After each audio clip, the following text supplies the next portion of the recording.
A bowler whose bowling average in Test cricket is less than that of Jasprit Bumrah. A player who is the fastest one to achieve 50 Test wickets for Australia. A player who made his debut back in 2021 but even after 5 years couldn't find a spot in the playing 11. I'm talking about none other than the Australian bowler Scott Boland. Lowest bowling average by an Australian bowler in last 100 years.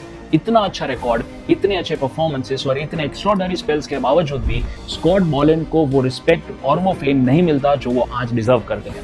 So what is the reason behind all this and why is Scott Boland the unluckiest player in the cricketing history? Let's find out in today's video.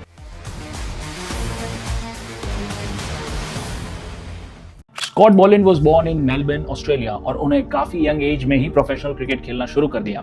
16 साल की उम्र में ही उन्होंने Victoria premier cricket club join किया. Playing for Victoria club ही took 31 wickets at an average of 12.35 in the club cricket tournament.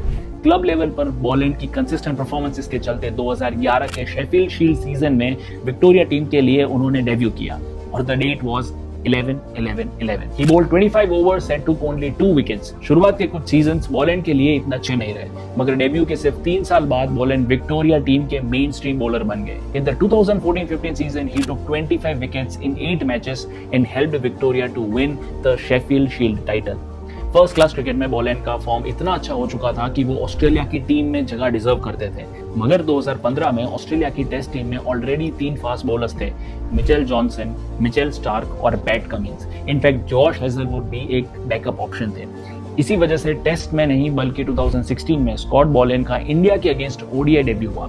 अपने debut match में उन्होंने 10 ओवर्स में 74 रन्स कंसीड किए और एक भी विकेट नहीं ली. These were the worst figures by a debutant Australian bowler ever. इसके बावजूद उसी महीने में उनका T20 इंटरनेशनल डेब्यू भी हुआ, मगर फिर से एक बार उनका डेब्यू मैच इतना खास नहीं रहा.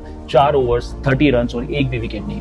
उनका T20 और ओडीआई परफॉर्मेंस इतना खराब था कि उन्होंने अपने पूरे करियर में सिर्फ 3 T20 इंटरनेशनल मैचेस और 14 ओडीआई मैचेस खेले. स्कॉट बॉलैंड का जो हाइप क्रिएट हुआ था वो सब खत्म हो गया.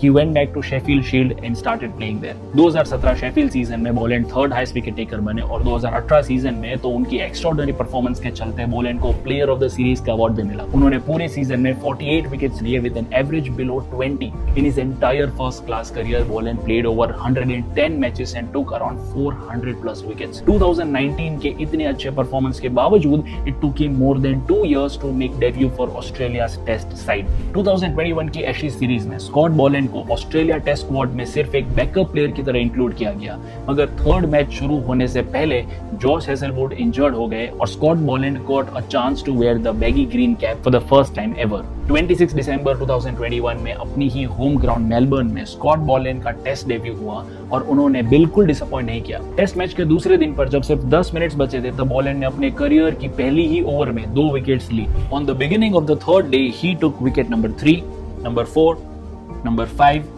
And number 6. अपने डेब्यू मैच में ही उन्होंने 7 रन्स देके 6 विकेट्स लिए and till date this is the best bowling spell in his entire career. इसके बाद से स्कॉट बॉलैंड का टेस्ट में परफॉर्मेंस काफी एक्स्ट्राऑर्डिनरी रहा है, चाहे वो WTC फाइनल 2023 हो, बॉर्डर गावस्कर सीरीज 24-25 या फिर एशेज 2023 हो. इनफैक्ट रिसेंटली वेस्ट इंडीज के सामने स्कॉट बॉलैंड सिर्फ 10वें ऐसे ऑस्ट्रेलियन बने जिन्होंने टेस्ट मैच में हैट्रिक ली हो.